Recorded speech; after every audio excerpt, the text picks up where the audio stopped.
live. This is the 65th Coffee with the Commissioner. I had an error message, but according to my producer, we are live on Facebook. So welcome, good morning. We have very, very special Coffee with the Commissioner this week. We've got everyone from public safety and the county administrator. So we're going to talk about public safety, fire, EMS, and all the great things that are happening there. We've got new leadership and a lot of great things going on. So without further ado, I'm going to introduce each of our participants this morning. Of course, we have our county administrator, Wes Marino. Thanks for being on board. We have our public safety director, Eric Gilmore. Welcome aboard. Thanks for being here this morning. We have our brand new fire chief, Jason Catrabone. He's here this morning. Thank you, Jason. And then we have our EMS chief, David Torcell, who's here as well. So we're going to talk about public safety. It's been a subject of a lot of discussions on Facebook chat sites. There's a lot of speculation, a lot of discussion, just a lot of insinuations. So I just think it's great that we have the opportunity to talk about this and ask a bunch of questions. But I know there's been a lot happening. I know this morning there's a bit of a system out in the Gulf. So we'll start out with you, Eric. Is there any, I even hear some of the weather coming in right now. Is this part of that system that's coming through the Gulf? Yes, it's part of that system. We're going to, throughout the day, it's not expected to develop anything strong. It might make a tropical depression as it passes by us. It goes into the Big Bend area, but we're going to see localized flooding in spots today. As everybody knows, we're saturated. We've had a lot of rain, so it's not going to take much. A quick downpour here for about 30 minutes, and we'll see a little bit of flooding in that area, but we should see it pass through and let us drain out. So severe currents, so, and high surf. So please, it's probably not going to be safe to go in the water today at the beach because of those conditions, but we will see rain throughout the day, and we'll be watching that and monitoring that with the Public Works and everybody else. So. Okay. So this isn't something where folks need to rush out and get the gas cans. I mean, no issues on that. Okay. No, and we're not going to see any high wind values or anything like that. It's just going to be a rain event. So. Okay, good. And the other question I would ask is, now we're doing our COVID dashboard again, and I know your group is spearheading that. I've heard a lot of talk about the local deaths being reported, and I keep asking at the meetings when Marie Mott comes to our meetings, has there been any movement forward on getting better numbers? There was a great article in the I think it was the Fort Myers News Press about counties down there, Collier, Lee County, sharing the same kind of frustration we're having, not getting the local deaths. Any movement on that? I officially have not heard anything, but I have heard unofficially that behind the scenes, they're working to make that happen. We're hoping to have something. I told you, I hope this week. I haven't seen any movement this week, but I'm hoping this week that they actually put that out. I'll be talking with DOH a little later today in Tallahassee to see where they are on that. I know that the hospitals are more than likely, they'll be probably more than happy to give us the numbers, but it'll be just a small piece of the puzzle because we don't know if they passed away or expired at their home in another facility, and the medical examiner's not tracking all that as well. So trying to get the big picture, it will be the problem. We can get the little snapshot of what's at the hospitals, but that's something that gives just a fraction of it. There is an estimated, Andrew McCade has a pretty good estimation out there, and I've talked to him about it. So we can put an estimated number out there and how it can calculates it. But other than that, I'm hoping that FDOH comes through for us this week and does what they're supposed to do and get us the number out there. Because not only you, I've had citizens ask me about it as well. And, we want to get that out there, but we're not the owners of that information. That's one of the problems. So why do you think that they are so different on this Delta surge than they were in the last one? We used to get a daily death count. What's going on with it? I mean, I have no idea what changed, but you're right. We used to get a lot of information. We used to get daily updates daily on what we are on vaccinations, total COVID cases, by zip code. I mean, they broke it down to the zip code. We knew what was going on countywide, but I have no idea why they've done that and retracted all that information and just went to a weekly report that gives us not much, to be honest with you. I mean, they give us the vaccination rates and everything. That's about it. Well, I appreciate that, and anything you can do to get that number calculated. Now, the good news that we all see statewide and countywide is the number of hospitalizations. Looks like it's come from 400, nearly 400, all the way down to 300. Is that trend is something the hospitals are reporting, that the number of hospitalizations appears to be going down? Is that accurate? that is our hospitals reporting to us. And let me tell you something, those hospitals have been phenomenal through this about giving They us have. information. I mean, we're one of the first counties to get that information from our hospitals, and then if people have seen that in our local area, so they've requested it elsewhere in the state. So kudos to our three hospitals for, I mean, they give that to us daily, Monday through Friday anyway. And then we just go in there and hand jam that data straight into the board. And that's where the information comes from. It comes straight from Baptist, Sacred Heart in West Florida. And I do appreciate them giving us that information because it does help out. So.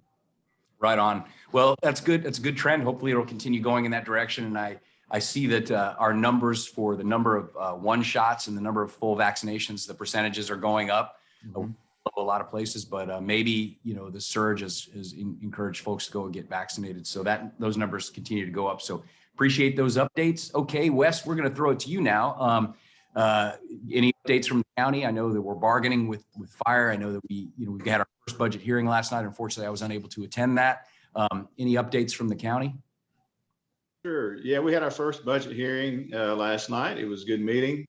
We were able to get some good direction from the board, and so we'll be moving forward with that direction. And we'll have a second budget hearing in a couple of weeks, about 2 weeks from yesterday. So we'll be moving forward, putting a bow on the budget. I think we're going to be all right. I know it's been a little different this year without a finance director, and not even a deputy finance director for that matter. So I want to say, give a big kudos to Sean Hunter and Rebecca McMullen and Gerald Wooten in the budget office, who have been plugging away in a difficult spot. They're doing a good job. And like I said, we got good direction tonight, so we'll be moving forward with that. Also, I'll be bringing to the board for ratification the hiring of a new facilities director. Oh, good. Okay. I did that. Debbie Bowers and Jamie Higdon were running the front door with that. And I think we have a great candidate. He's coming from New Jersey to be with us here on the Gulf Coast. And so we're looking forward to him starting here in a couple of weeks. And also, just to remind everybody, we are advertising for a solid waste director currently. Pat Johnson, who's been there for years and has been a mainstay for years and has done a fantastic job of waste, is retiring. So we are advertising for a solid waste director. We're also advertising for a finance director, and so that's ongoing, and also a public information officer. So we have a lot of positions that we're looking forward to filling and moving forward. We're bringing those directorships on board, and we'll stabilize ourselves down and move forward, make some progress.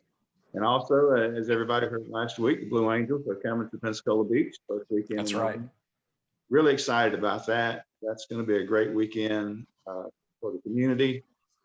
Great boost for our local economy. And we're looking forward to that. Weather should be comfortable. It's not going to be 152 degrees outside.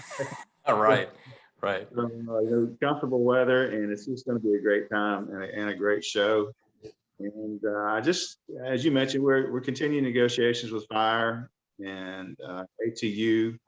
And so we have a session, I think, tomorrow afternoon with fire, and we're looking forward to that. I think we're making great progress there, and I appreciate the direction from the board. And it's been, I think we're going to have a good contract when we get done with it. Eric and Jason have been great in that setting, and we're making a lot of progress.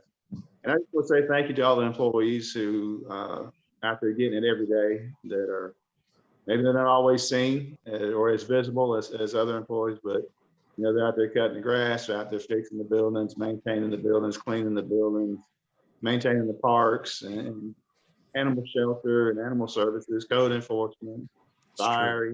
I mean, everybody's out there doing what they do every day, and we wouldn't be successful without them. So I just want to say a big thank you to all the employees. No, and I echo that, and don't forget the jail too. I mean, those guys every day, those men and women that go in that jail, and very tough job. And I know we have a lot of openings over there too. We did hear about Hitachi closing their factory here in Escambia County, and hopefully, I know Chairman Commissioner Bender had mentioned, hopefully those folks will look at the county. I mean, we have about 300 openings in all kinds of different positions. So, although we always want to strive to get outside companies investing here and exporting products and importing, I mean, for the employees themselves, to get work, the county does have jobs. I mean, we have jobs available, excellent benefits packages. So it's a little bit different than manufacturing cable, but I think there's probably some areas where those folks could plug in. And I do know also that the enhanced unemployment benefits nationwide are ending. So, there's a lot of folks who were not in the workforce, and maybe, that whole change. I know in Florida, they curtailed those a while back, but maybe some of that will help encourage folks to get back in the workforce here, and we can fill up some of our positions. But appreciate that update, Wes. Well, now it's time to speak with our brand new fire chief and EMS chiefs. There's been a lot of talk about fire and EMS. On Facebook, there's a lot of people that are really paying attention to like when we're holding calls, and I know I've spoken with Eric about it. So first, I want to give you each the opportunity to introduce yourselves and give us a little about yourself, what your background is, where you're from. And we'll start with you, David. You've been here a little bit longer than Chief Catrombone. So why don't you introduce yourself? Tell people a little bit about yourself. Welcome aboard. Thank you. Good morning. Can you guys hear me okay? Yes, sir. Thank you. I appreciate it.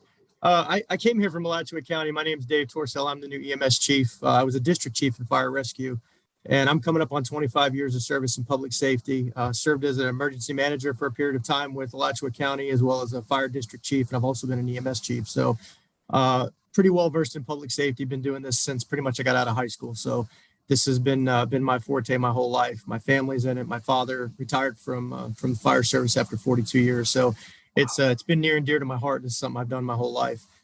Very happy to be here and very happy to hit the ground running and get things moving forward. After my first few meetings with our public safety director, we kind of had a direction on where we were going to head. We've sat down and discussed. We all know, for transparency, we all know the issues. We all know what's loomed out there. We know what's been on Facebook. We know things that have happened, and we said, this is what we're going to do to move forward to make this one of the best EMS agencies we can. So that's where my focus has been. When I first got here, I chose three things that I felt were the most important. And I think I somewhat addressed this when I first met you, Commissioner, as well as the board when I was introduced my first week, which was accountability, structure, and professionalism. And those are the three big things that we're working on. We need some more accountability here, and we've certainly obtained that, and we're headed in the right direction with that. Our structure, whether it's our operations or our staff, we're working on that as well. We just finished our interviews for an EMS deputy chief position. We're going to be making an offer here to that individual. That's a very good candidate. So I'm looking forward to getting some assistance in here with that to help me with the operations and help me administratively to kind of bring everything in. I've been kind of drinking from a fire hose, as they say here, for a little while, handling a lot of things in a very short amount of time. So it's going to be a great opportunity for us. One of the things that you had mentioned, Commissioner, that I do want to touch on, and I see it on Facebook or wherever, social media all the time, is about EMS holding calls.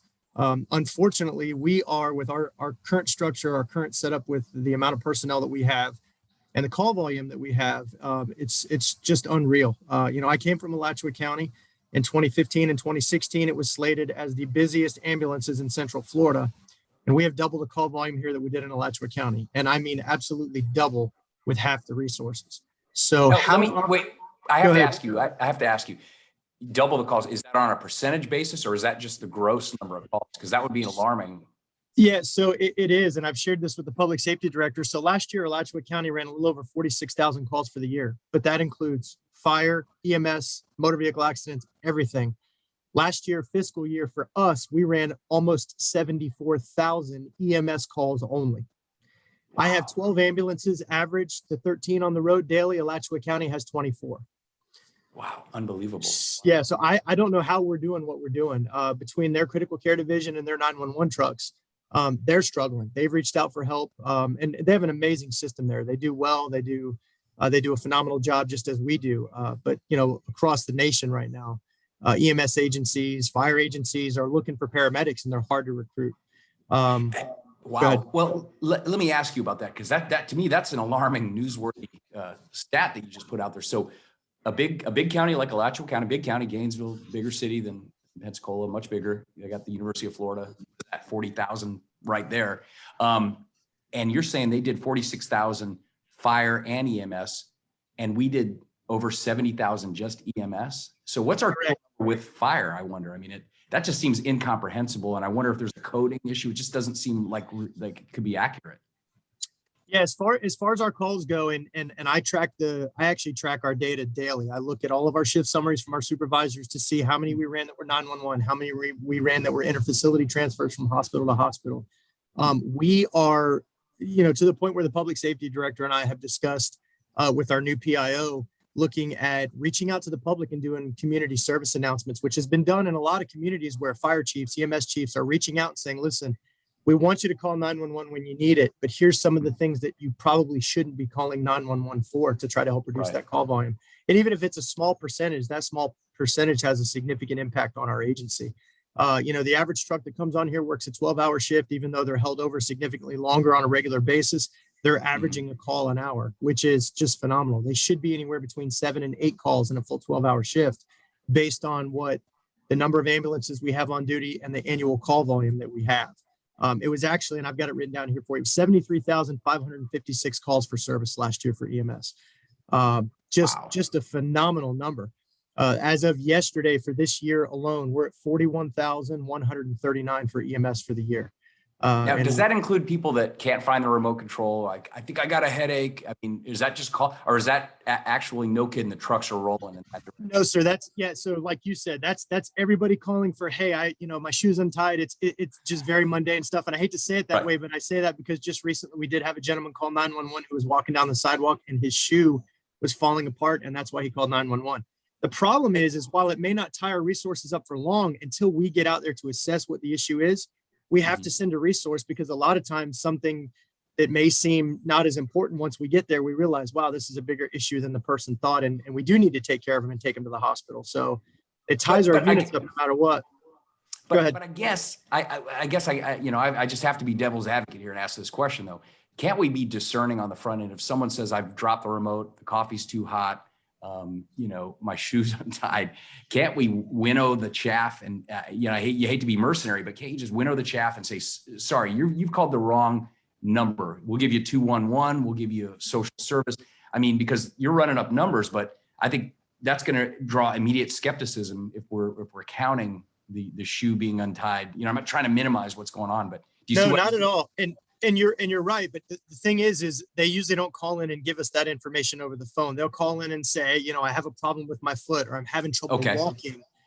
And then you find we out get there later. and find out, oh, this is why you're having trouble walking, because your shoe is falling apart. I get it. And yeah, if on the front end, there's a lot of communities nationwide that are attempting to do that. They're doing what's called the ET3 program, where they try to get in there and really, really go through and discriminate those calls to where they can say, hey, this is not something that's even going to remotely potentially need an ambulance or even EMS services. And I know Volusia County with Dr. Springer, this is going back 6-8 months. They set up a program over there where they actually have nurses that when the dispatcher takes the call and finds out this is something that maybe they can set up with a doctor's appointment or perhaps send them to an urgent care, the call will go from the dispatcher to an online nurse where the nurse can talk to them to get their history, talk to them and set them up. But the logistics of that are just phenomenal. So in the meantime, we take calls for everything. Now, I will tell you, if we were able to get rid of some of those, the mundane calls that perhaps we weren't necessarily needed for, our call volume is still going to be phenomenal here. We have a tremendously high cardiac arrest rate here. Yes, We have a tremendously high, substance abuse issue here, and the calls for service for those, for unconscious, unresponsive, and things like that. I'm doing the numbers, and I'm looking forward to the end of our fiscal year to put those together, because I think we're going to be one of the highest in the country. And with that, I need those resources to be able to respond to those high acuity calls. No, without question. Well, those are some phenomenal numbers. Let me ask you this, because you really piqued my curiosity on this one. So of all those 73,556 calls, is there a way to drill down into that? And how many of those calls generated a bill where you got there and it wasn't, here's your remote control, or here, take an aspirin, you got a headache, but your vitals are good? How many of those 73,556 generated a bill where the county taxpayers could be billed? And juxtapose that with Alachua County and their 46,000 calls. Because I think if you look at the billable call, I mean, how many calls do we show up for? And I'm sure it's a lot where, okay, we're not going to, no transport. And then we get essentially stiffed, don't we? We don't get paid for those, do we? That's correct. If we respond to a call now, it depends on what we provide. If we provide a level of service or some type of advanced assessment, even though they don't require transport, we'll take what's called a refusal to say, hey, we recommended that you went to the hospital, but you didn't want to go. Those happen as well in different times where it's more of a community education thing. A lot of times, and this is a great platform to do it. People will run out of their medication. Maybe they haven't been as responsible on their end to get their medications refilled. So what they'll do is they'll call 911, knowing that if they go to the hospital, the doctor can at least prescribe them a week's worth of that very medicine until they can get back out and get what they need to get them back on track. But the amount of time that takes for our units to respond, find out what's going on, eventually end up taking them to the hospital while we have numerous other calls happening in the county, to orchestrate that through dispatch and get them to the highest priority call right away while they're already tied up on another one. Once we make contact with somebody, we can't just up and leave. So, yeah, as far as the billable side of that, to try to get those numbers, that's something we can certainly look at. The easier one is just how many do we transport versus how many we run on. And we're doing at least 65 to 70% of those. We do a ton of transports here. And is that percentage similar to an Alachua County, do you think? It is, yeah. As far as the number of transports based on the number of calls, the number of people we would transport to the hospital is very similar. Just the 60 to total number. 70%, is that a good heuristic? Yes, sir. That's a good realistic number. It's just the total number of calls that we have here in the community. Anything we can do to try to reduce the urgency for calling 911 for something that just may be more important for a clinic or a primary care physician or even a long-term pain clinic. We'll get the calls for my knee's bothering me. We think it's okay. You fell. It's a traumatic injury, and we find out they've had a bum knee for 30 years and it's aching them and they want to go to the hospital, but perhaps a long-term primary care physician or a pain specialist might be able to do them better. Well, I like your idea. I think maybe Wes, that's something I'll bring to the board for perhaps we can develop a policy or, provide a funding mechanism for that, because I think if we can somehow, weed some of those calls out. I mean, obviously, like you said, Dave, we want to be there if you really need us, but if that ambulance and that crew is looking at someone's shoe that fell apart, and meanwhile, we can't get an ambulance to the guy who's literally having a heart attack, that's a problem. We got to find a way.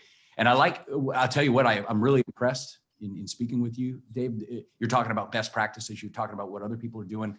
I'm all about that. Why recreate the wheel? I mean, if they're doing it better in Orange County, Florida, or Duval County, Florida, or, Minnesota, wherever, I'd like to model those practices here, because because on the flip side of all those calls, and what we saw 2 meetings ago was we just had to write off, or might've been the last meeting, we just had to write off $5 million in bad debt because a lot of folks used our ambulances as their personal taxi service to the hospital. I hate to sound that way and sound flip about it, but that's exactly what happens. And then they never pay.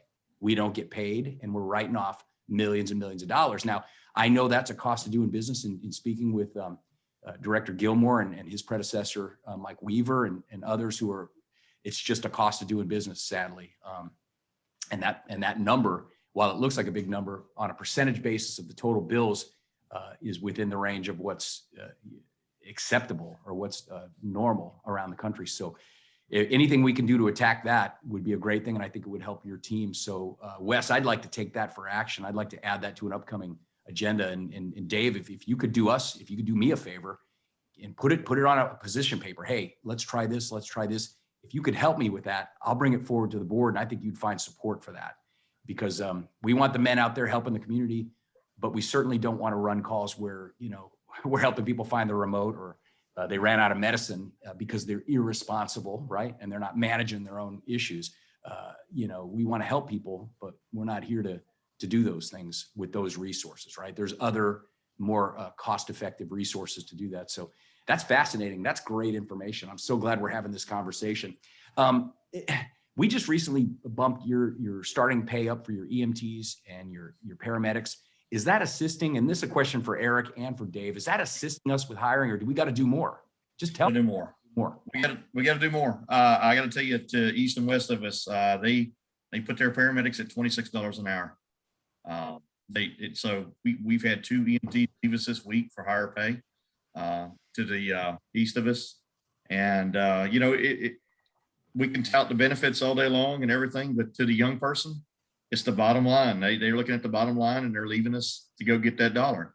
Now, when they get midway through their career and they're looking at what they've gained or how they're going to look forward for the future, they might regret it then. But right now, we just can't get those young people in the door and retain them here without chasing that dollar to the east and west of us. So And I get that. And they're always going to do that. They do that in the hospitals. My daughter Yeah. works at Ascension. She also works at West Florida. She works for a staffing company. They bounce around. Is there a way to get them, just get a hook into them and say, look, guy, or gal, if you work for Escambia County, even on a part-time basis, I mean, is there something we can do to keep them here and just keep one foot in Escambia County? Because at some point there will come a time when they decide they want to have a family and the healthcare costs become, because I get it. You can make a couple bucks more per hour working for a private company, but boy, when you pay for family health benefits, you're going to wish you were still in Escambia County, Florida. I mean, that's a fact, but I get it. And pay the bills. we're hoping to do, so Dave's got a plan, he's got an idea, and it seemed to work in Alachua County for our relief personnel. So we've got federal personnel who've decided to go from full-time to relief, because under relief, you can kind of dictate your schedule. And it's nice, and they don't get the benefits, but they do get the FRS if they're doing so many hours during that month or during that time frame, that they can still get applied for that. Looking at increasing that pay, because we're not paying them benefits, big fringe and all the extra amenities as a salary person or as a person that's hired under the county. And that way we get more relief personnel, and they'll have one foot over here working with us and be more enticing for them to work, because we're paying more for relief personnel. And then the full-time person would be getting their full benefits and everything here while they're getting a salary. So What about changing the paradigm, Eric? What about this? Because they want money. Can we give them a higher salary and let them make the choice? No, I don't want the benefits. A lot of corporations pay. In fact, I get in lieu of benefits, called in lieu of benefits, because our benefit is another 40% over the top. You take a young guy, I don't know if it's legal to do, we'd have to get the legal department, but okay, so they want to make 26, we're paying 22. Okay, you don't need the benefits, you're a young guy, you just want the money. All right, sign this form and we'll give you 30 bucks an hour and we'll still be saving money. Is that legal? Because I think you change the paradigm and do something like that, then suddenly you'll find you have people that want to work in Escambia County. Is that something we could look at? we can look into it, most definitely. I don't know the legality of it, but yes, we can most definitely look into it. Yeah, I I'm mean, not sure how that would affect with currently, you have to show proof that you are covered by insurance. And if you don't, you have to show that you get it from another, like your spouse's employer, if you want to turn benefits down. And again, I don't know the legalities of that. Certainly that's something that could be looked at. It's the salaries is always going to be the bigger thing. As the county municipality that we are, we have to go through processes, right? Anytime we want to talk about raises or anything we talk about increasing pay, we have to go through processes which take time. What I'm competing with is private ambulance that can bring someone in and say, hey, we'd like to hire you. How long have you been a paramedic? And this just happened to me. I want to give you this example. I had a gentleman we just hired from Kentucky. He moved his family here. He was on his last day of orientation. This was last week, by the way. Been a paramedic 20 years. And prior to getting off his last day, he just put in his notice and left for $28 an hour over at Lifeguard, because he said, I've been a paramedic 20 years, which is longer than most of your staff. And they said, well, what are you looking at? He said, $28 an hour. And they said, okay, right on the spot. I can't compete with that because we've got an entire group we have to deal with. Certainly there's, always union negotiations and things along those lines, but just the process. Let me ask you this, because I know, and maybe I need to be more well-versed in your contract. But I know from my days on the school board, if you have a teacher coming in from out of the area with that level of experience, they don't start at the bottom of the scale. Are you telling me that this 20-year paramedic, you had to start him in Escambia County at the bottom of the scale? That is correct. Yes, sir. That's a problem that we can fix, right? Yeah, absolutely. It goes. That sounds like common sense to me, guys. That sounds like. Yes, sir. Well, it goes along with the same idea of, I know we, and again, the director and I have discussed this, the information about, we're looking at for targeted positions that are essential, like public safety. We talked about the bonuses. The bonuses. But on the flip side of that, you've got a 20-year employee that's been here for 20 years, and you're paying a bonus to somebody who hasn't even given day one to prove themselves. But these people have stuck through everything, and they're not getting any bonus. And they look and go, how am I appreciated? I This get it. person hasn't even been here day one, and you're offering them money just to walk in the door. So, No, I hear what those you're are things saying. to compete with, certainly, that we have to look at every day and go, wow, this is a big picture, and what's going to be the best for the agency and what's going to be the best for the people in the door. But at the end of the day, we have not seen a significant increase with the MOU that we did, just here a few months ago. It was a little bit of a help, I'll say. But we're talking $4, $5, $6 an hour difference from our competitors. It's not even close. As far as pay goes for paramedics, we're going to have to be higher if we want to be competitive. And then when we add to that with my recruitment and retention plan, we talk about, well, look, we've got new protocols. We've got this. Here's, we're being very proactive and we're being very progressive as an EMS agency. And here's the equipment we have. And here's the teams we're putting together. That's when you get that big picture and they really start to say, hey, that's somewhere I want to work. And nobody's a better recruitment tool than our own employees. And if they're happy and they're going out and people say, hey, what's it like to work for you guys? And they say, hey, let me tell you, you want to come work for us. And here's why. And they start naming those things. Then You're we know absolutely we've really finally accomplished something. And that's what we're working towards.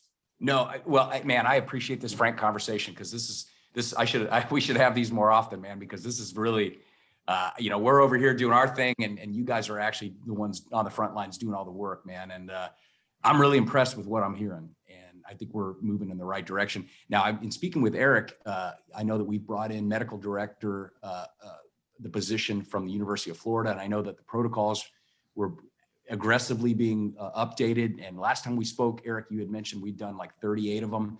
What's the current, where are we at with getting all those protocols updated? I'm going to turn that one over to Dave. Dave, if you will, please, sir. Yeah, so myself and our medical director and our co-medical director, we met the very first day. So the 22nd was when we had the commission meeting to approve them for that position. We met the very next day and sat down, myself, the medical directors, as well as Cap Maimans from the fire department. We sat down and went over protocol changes and things that were needed to really refine our system and allow us to do what we should have been doing all along. Since that time, and you're talking July 22nd, we're pretty much 90% complete with the protocols. All we're finishing up is the abbreviated sections in the back, which encompass medications and procedural stuff. But the protocols themselves for the actual algorithms of, chest pain, shortness of breath, etc., those are already done. Our physician staff have worked very, very, very hard to get those finished. Because I'm short-staffed, I've taken the liberty of being the one responsible for actually formatting and writing the protocols, putting it all together. And actually our medical director will be here this morning. We're going to meet and finish up a few things. We've got a meeting scheduled next Wednesday with all the hospital staff to discuss stroke protocols, because we really want to be at the forefront on providing the best care we can and making sure our patients get to the best and most appropriate facility the first time, whether it's primary or comprehensive stroke center. So those are the things we're working on now, just to finish buttoning up those last bits. You're looking at right around the 60-day mark, we've managed to complete protocols. By the time we're done, and you're saying they're essentially, the protocols are essentially just about done? Yeah, they're done. And then what we do is we put those out. We look over them all again to make sure that, we dotted our I's, crossed our T's, all that good stuff. Those go out to our folks in the field for a review. We give them time to get comfortable with them, read them, understand them. We've managed to take our pre-existing protocols that we have now, which are over 900 pages, and reduce that to less than half, which makes it significantly easier. It's much more user-friendly. We have them hyperlinked so that an employee, if they're out in the field and it's a medication they haven't given in a long time, which is very common, and they say, I want to make sure we get the dose right on this one, they can just touch it, hyperlink, and read through, and it takes them right to that, where, especially with pediatrics, because, pediatrics with kids, sometimes those dosages and things can be very difficult. It's very common. Same thing in the hospital, that they'll bounce dosages off to make sure, hey, we're all on the same page. And we've set our protocols up to do that so that our field personnel don't have to pick up phones to make phone calls and don't get tied up with things. They can just go right to their protocols and do what they need.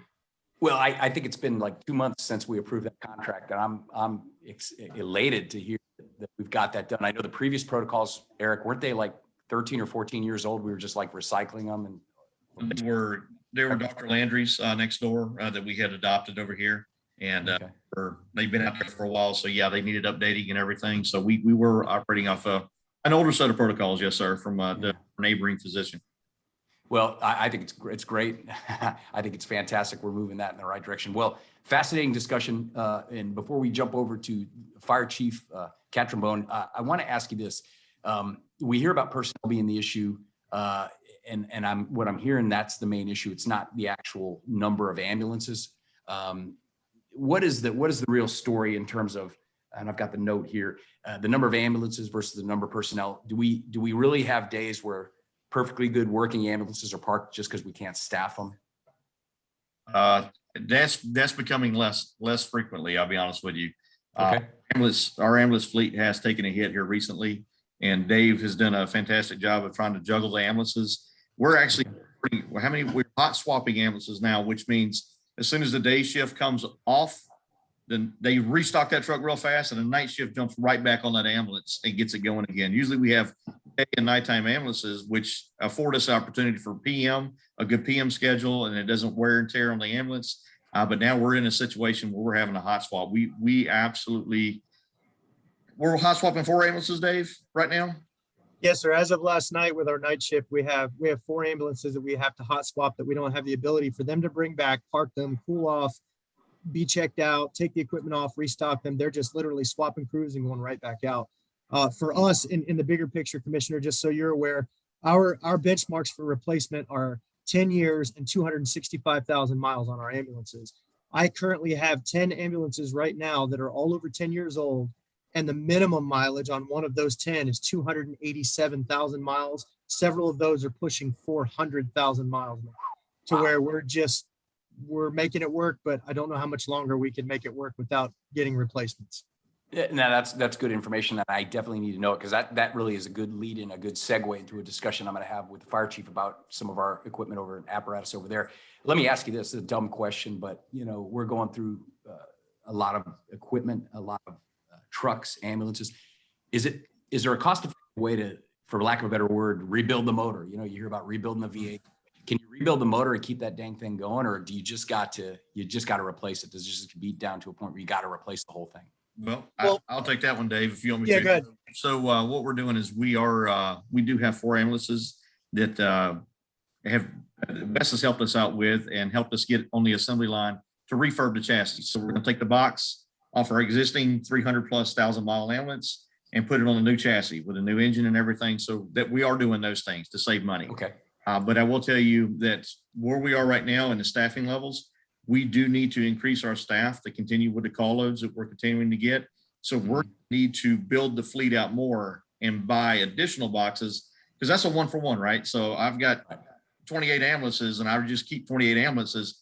We need more ambulances on the road at the end of the day, and we need to build the fleet out a little bit more. And the goal is to put 20 trucks on the road during the daytime and put 12 trucks on the road at nighttime. And if we never get close to that though now, do we? I mean, do we even? No, I think 16 or 18, we had 18 on the road the other day, right? Yeah, and again, that's because of additional measures we've taken to try to encourage folks to pick up those extra shifts. Without that, we're averaging 12 to 13 ambulances on a day. And with that, we're 3 to 4 times in a 24-hour period, we're holding calls. Even with 18 ambulances on the road, which is what we had yesterday, there were still 2 periods of time during the 24-hour period that we held calls with 18 trucks on the road. And that's just the significance of our call volume. Dave, when you say 18 trucks on the road, was that during the day shift, or what about how many did you have at the night shift? Yes, sir. We have 18 trucks on the road completely slated for the day, and we had all of them filled luckily yesterday, which has not happened very often at all. Nighttime, we're scheduled to have 10 if we're fully staffed. Last night we had 7 on. So that's better than usual, but there's been nights where we've had 6 and sometimes where we've had to pull supervisors to pick up shifts because we've been down to 5. Wow. Which is just not doable. It's yeah, really no, not.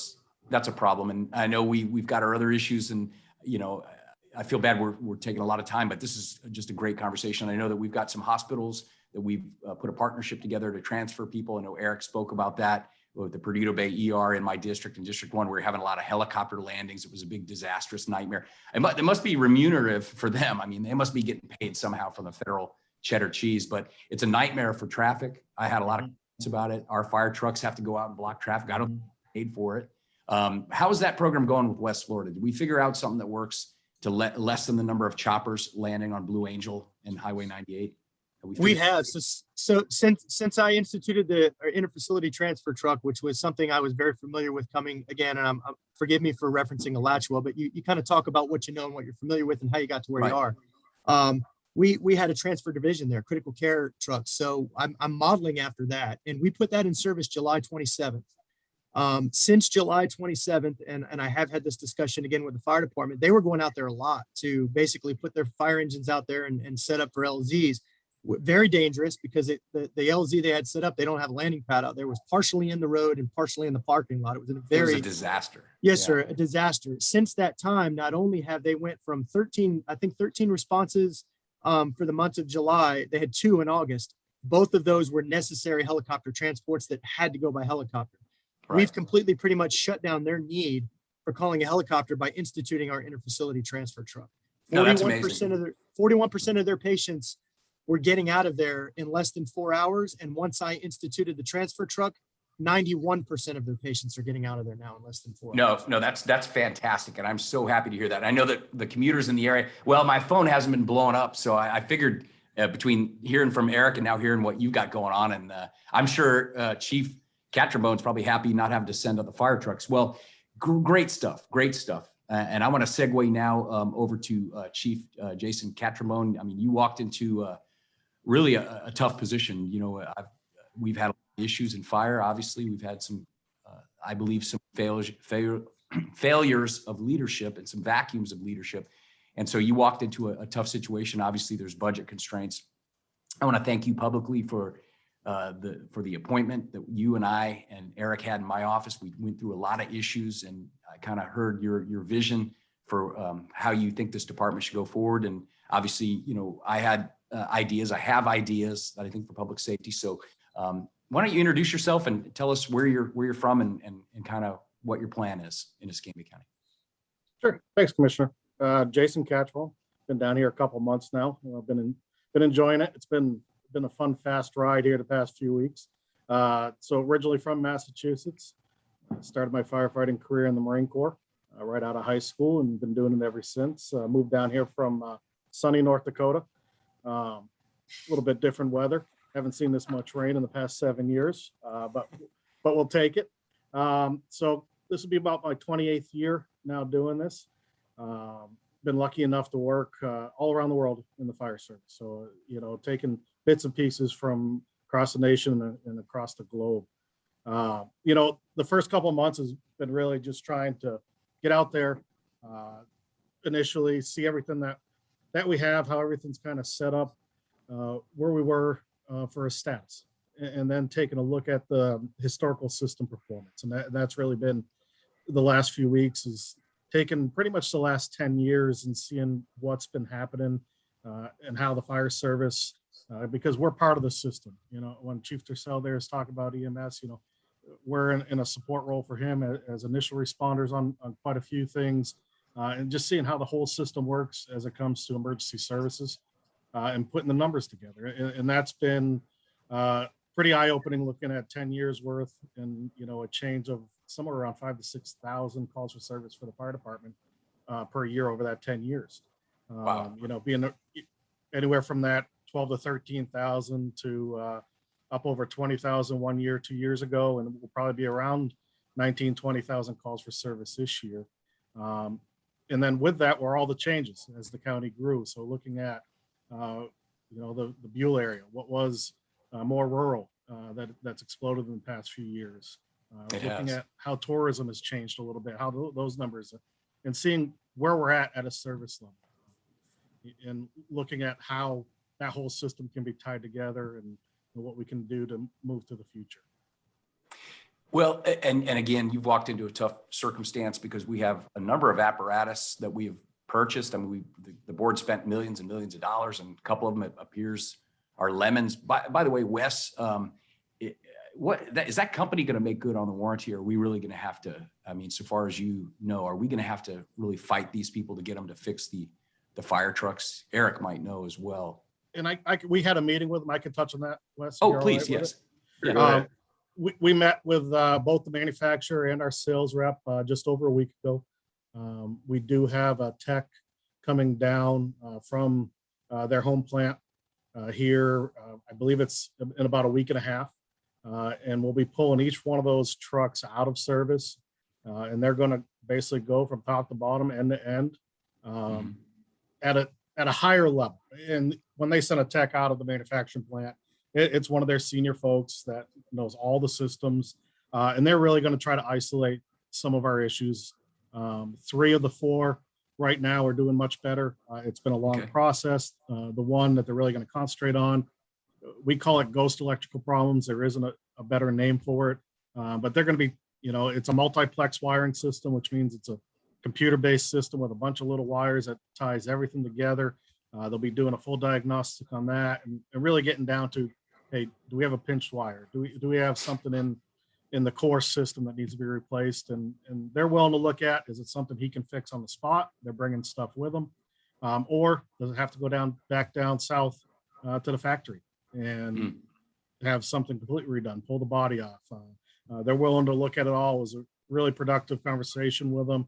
And their main goal right now is for to build confidence back in the product with us. Because there's only so many fire trucks sold in a year. There's only so many manufacturers. They know a loss of an opportunity is one of those things that, a few trucks a year is a few $1 million.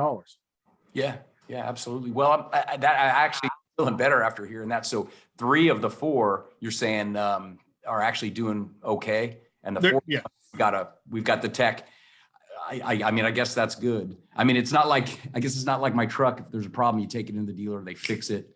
It's a little different with these complex apparatus, is what I'm hearing. Yes, and you're talking a completely hand-built, $500,000 to $1 million apparatus, depending on the apparatus, where everything's put together as a custom product. And we hate using COVID as the excuse. 3 of them were built during that time period where you had a lot of turnover and swapping people out, but they're really coming. That last meeting, we had 3 or 4 representatives from corporate. We had the local representatives, and they're pushing for a solution because the other thing, the fire service is small. One truck having an issue in this part of Florida is going to make it throughout the region, and people think twice. And again, like I said, Right.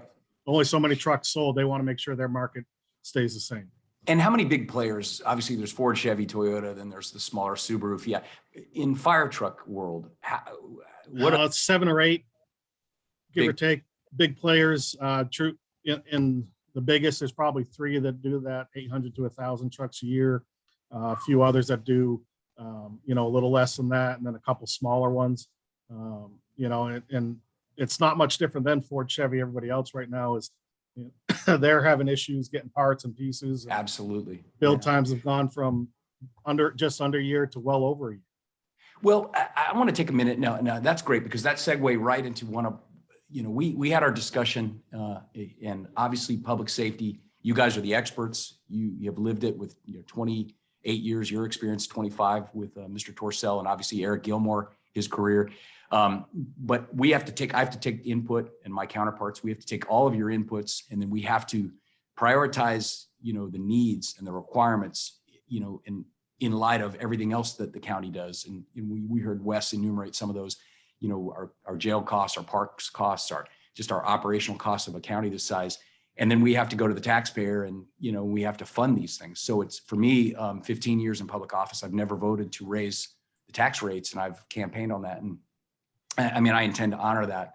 I just won my election last year, and that was part of what I said I was going to do. So one of the things that I brought, and I'd like to throw this out there again publicly so that people know what I brought to you guys in private, is a 4-point plan for public safety, not just fire, not just EMS, but for public safety.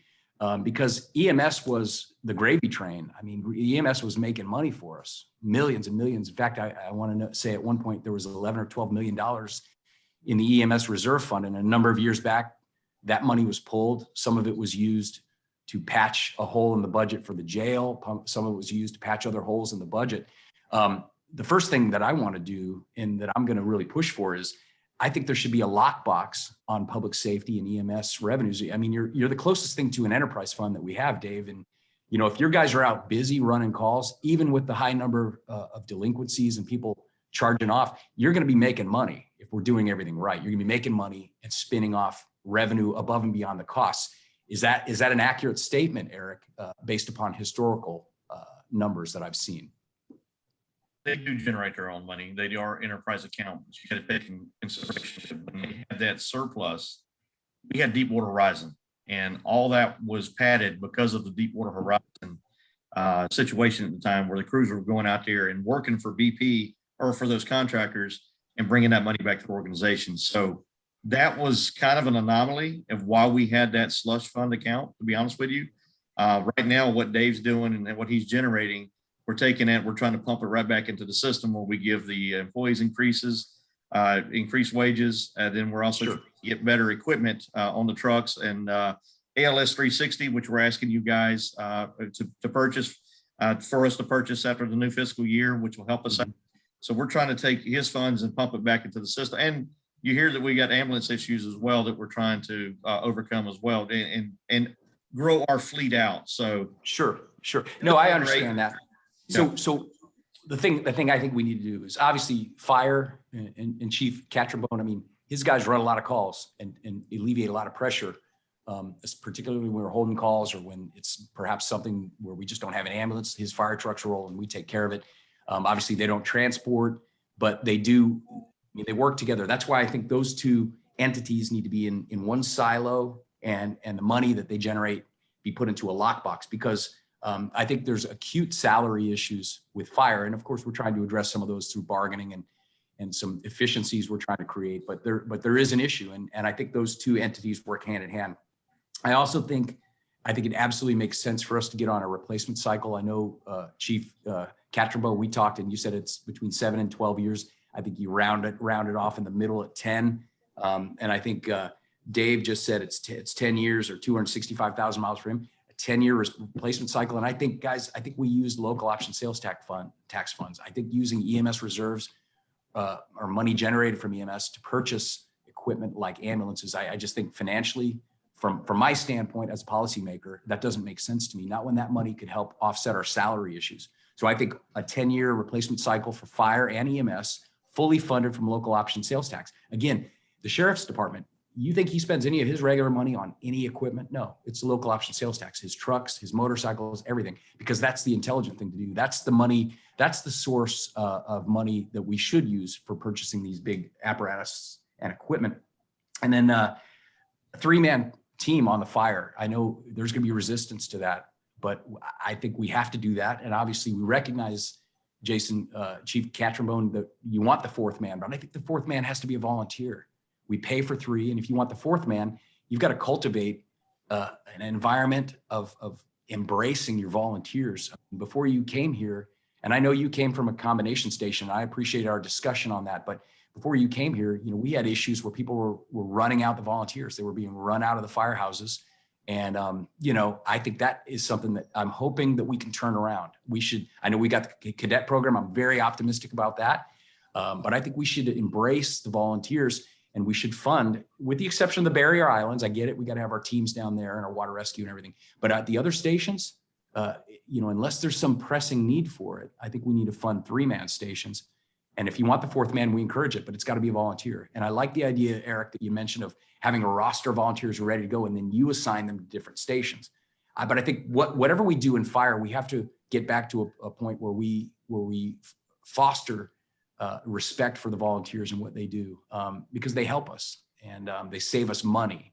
They save us a lot of money. And then finally, and this is probably the biggest, boldest proposal that I'll make, I think we have to look at a way to swap our MSBU for an MSTU. And I've looked at a lot of different things, maybe half base MSBU and half of it MSTU, but I'm of the opinion now that if we change the funding source from an MSBU to an MSTU and do it year 1, that it matches the revenue, in year 2, 3, 4, and 5, that will grow exponentially. Whereas our MSBU is really static. I mean, it doesn't grow. It's $125 and it doesn't grow. But if we have an MSTU, it will grow with the tax base. And I would commit that I wouldn't lower it. I would keep it static. And that way it raises more money every year, because we know that your costs are going up every year. And I would also look at doing that for our sheriff's MSTU as well.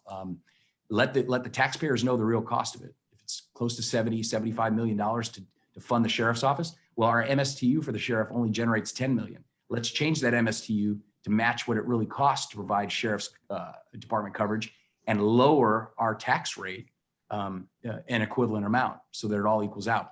Those are my 4 proposals. And, I'd like to know why that wouldn't work, and why those sorts of ideas wouldn't work. Because the alternative to that, hearing what Dave's proposing and knowing what you've proposed, the alternative to that is just to go to the taxpayers and ask for more money. And of course, that's going to run into resistance from the board. So I'd love your input on that. We'll start with you, Jason. Sure. Having just started to dive into, after we talked on some of those different pieces, trying to pull some information out there. Some of what I found across Florida is, and I think we talked a little about it, is MSTUs have been kind of, I won't say they've been going away, but they've been a partial part of a system where they've also added like a fire assessment fee, and we're digging into the data on how that works. But also areas are doing impact fees, so that new construction, we're not 18 months, 2 years out from gaining any of that tax revenue as they start. Because, you know, you take a large construction project, especially in a growing area, your impact starts with the construction workers showing up on scene, through it being occupied if it's large residential or commercial. So those pieces there, you're not having that gap, because anything we do to grow, and that's what we kind of talked about, is how do we start planning out a little bit of growth to cover some of the county growth that's happened. It's 18 months minimum for a lot of things. You know, you mentioned the cadet program. By the time we put it out, get them on board and tie in with the school, we could be a few months, and then we're 8 months of school after that. Before that's a starting firefighter that still needs some on the job training. You know, they got the basics, but now we got to get them spun up and get them into the real stuff. You know, and apparatus or stations that may have to go in with the growth process, from construction to design through build out. You know, you're 18 to 24 months. So it's how do we capture the right dollar amount for current service level, and then be prepared as we're growing, that we're not behind. And that's, you know, one of the things we did up north. We had to go out and we did a bond. It was the only way we were going to catch up immediately. And we did a 1 cent tax up there that was countywide for public safety. So looking at the whole process. Let me stop you there though. Prior to going out for more tax money with the 1 cent, how was it funded prior to that? The fire department was funded as part of the general fund. And they didn't have enough money. You know, the tax-based property tax brought in 4.3 million a year. Police department was going from about 40 to 100 people. Fire department was going from 14 paid to about 48 paid at that time. There wasn't enough funds available. So they were pulling money from, we had oil money up there. So they had some gross production tax money and some other things they were able to cover, but we had to figure out a way to sustain. And knowing, you know, Williston was the fastest growing micropolitan for 5 years in a row. I think they're back in that right now. So we were jumping thousands of people a year, which, you know, anywhere from 6 to 8%. We had to figure out a way that we could be ahead of it. So we went out and did that. And then we caught up the core. We rebuilt a 30-year-old station to meet the current needs. And that's kind of taken that, for what I was saying earlier, that historic system performance is, that's what we've been looking at is, you know, we have stations placed all over the county. You know, a lot of them were transitioned 10, 15 years ago from a volunteer station that was built to a career staff station, without much change. And we've been able to sustain, but as you look at our pockets of growth and our call volume in certain areas, is that still the right layout? Do other modifications, and then right apparatus for right job, and right amount of people for the jobs we're seeing. Well, so it's a tough issue, and I hate to say, I mean, I can't believe how fast this hour goes by. But you know, we're building that brand new station in Beulah. That's happening. By the way, Wes, did we ever find that money? Did we ever find that money? We got your money, Commissioner. All right, good, because the money went missing, but we made that a priority. We found the money. So yeah, we're building the Beulah Fire Station. Got the board vote to fund a daytime crew. I get it. There's challenges in public safety, guys, but you know, from my perspective, we also, Debbie Bowers had mentioned perhaps looking at a referendum. You know, some sort of a referendum, and I haven't heard anything back. Eric, you're shaking your head. Have we heard anything back on whether or not that's even something we could do? Because if the town do it, that's different than me. Well, we'd like to. I mean, we just went and put it out there to the public, see if they're interested in it, and then put it in their hands. We're bird dogging that still, and we hope to have something to you pretty shortly to get that going. So, and see what the appetite is, and see if we can get that going. Absolutely. Well, and David Torcell, I mean, your guys, I mean, you generate money, and obviously I understand from speaking with Eric, and I mean, I'm just now speaking with you at length for the first time. I like what I'm hearing, but I mean, if we can do the things you want to do, but maybe we pull it from different pots of money to do it, because there's, you know, obviously government accounting, you know, being around it, we can spend some money certain, but I can't spend sales tax money on personnel, but I can spend your reserve money on fire personnel. I mean, we got to plug it in where it's the most versatile, but I'm interested to hear more about your growth plan. And the only thing I would say is, let's never use your EMS reserve money to buy boxes again, because that doesn't help us move the ball forward. It doesn't help us alleviate our salary issues if we're spending money on equipment when we could use the local option sales tax money for the same thing. Any thoughts on? If we can use the local option sales tax to purchase our ambulances, that would be a phenomenal start for us, because there's a lot of Yes, costs that's associated with what our we ought to be ambulance. doing. And that's what we should have been doing. I don't understand why we weren't doing it. I'm Well, good. and for transparency and you know, just so you know, which caught all of us off guard as well. Going back probably a month or so ago, when we were discussing before we came up with the plan of how to get these 4 chassis ordered, we received a phone call where they had talked about some money from OMB, talking about us purchasing 8 ambulances at $140,000 a piece. And I said, what year are you living in? An ambulance. I was right gonna say, now they cost more than. the last 3 ambulances we bought were $303,000 per ambulance. So I'm Wow. not sure where they got those numbers at, but that significantly reduced the expectation of the number of ambulances that we were going to be able to buy. When I heard that, I said, you're not even in the ballpark. Hey, let me ask you, 10 years, can you make a 10-year replacement cycle work in your shop? Absolutely. Yeah. I'll be honest. And you know, it is what it is. And the past is the past, but that money that we had in reserves, I could have had a 5-year replacement to where the current fleet I have would have been all set up and ready to go. And then I could have put myself on a 10-year replacement plan and not had any issues. But now we're having such an issue that every day I say, hey, how many trucks do we have on the road today that I don't have to swap, that I know I have something in reserve? Yeah. And Your it's money just is not off. happening.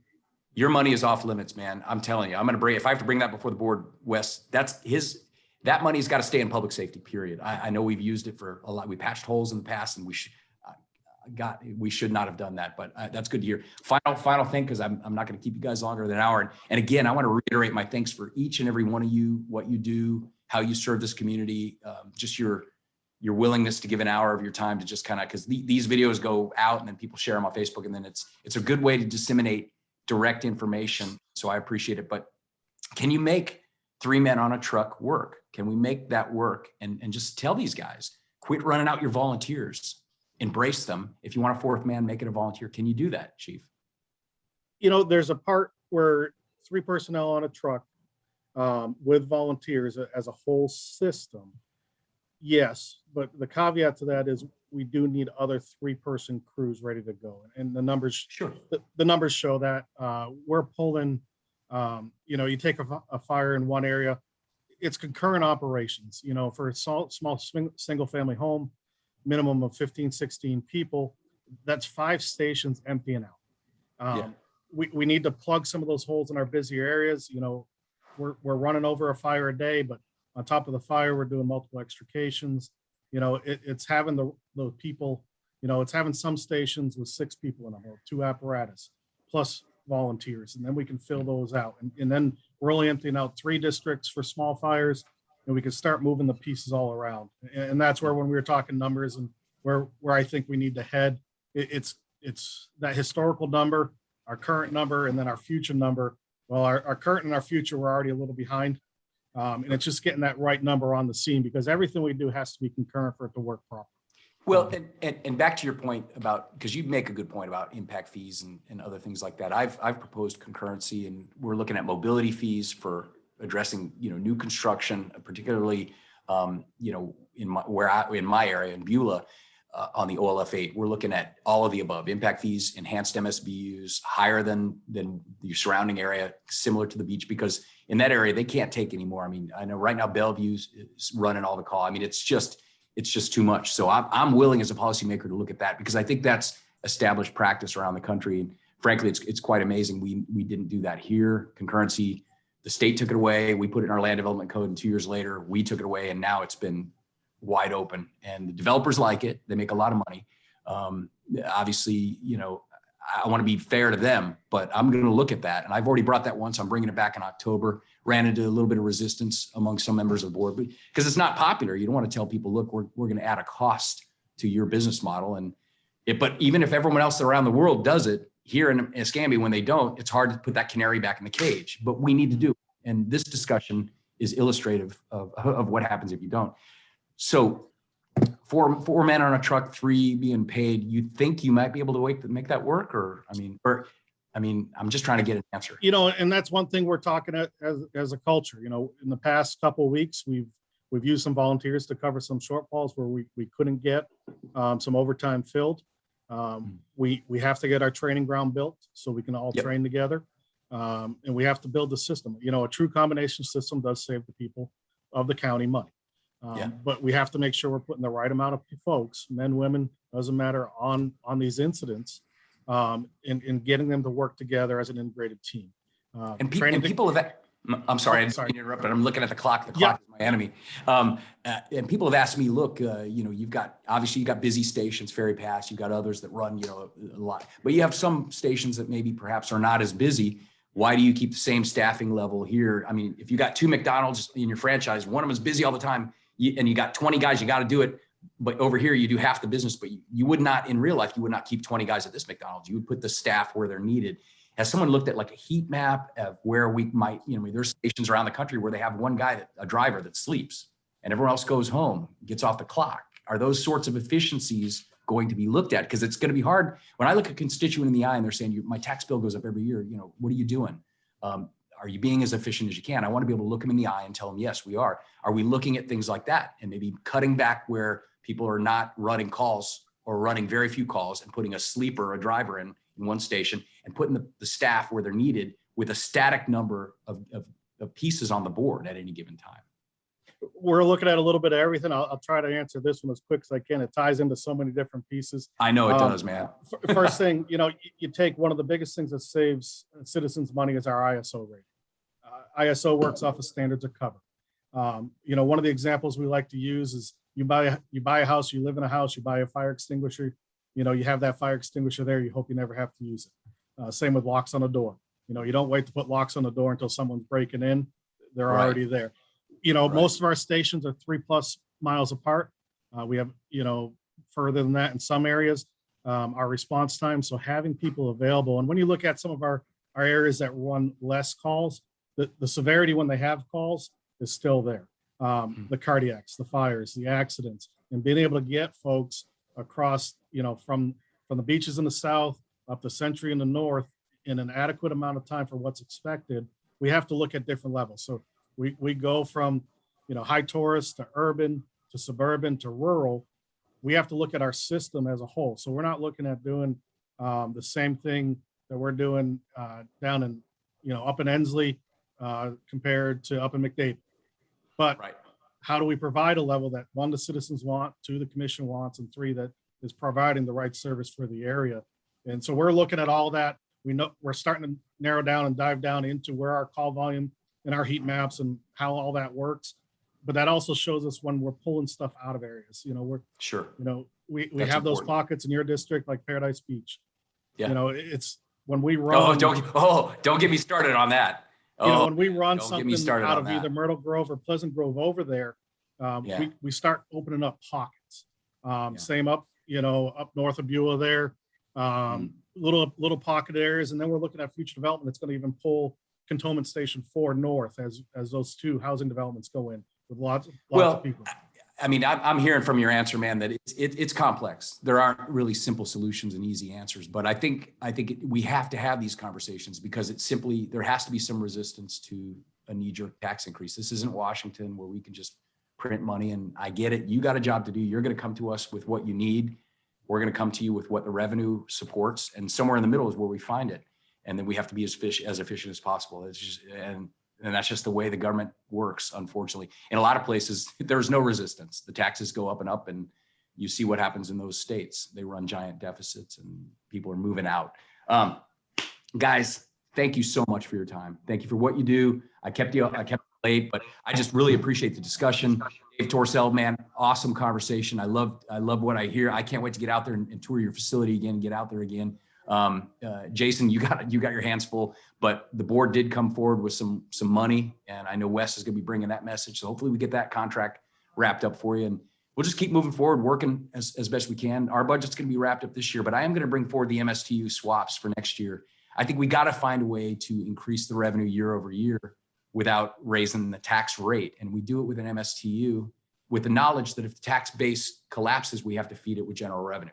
I mean, but I think that's something that would generate more money year over year and help us be competitive, which is what it sounds like we need with paramedics. So to all of y'all, have a great rest of the week. Appreciate your time. Thank you for being here. Thanks for what you do. And appreciate everyone who tuned in today.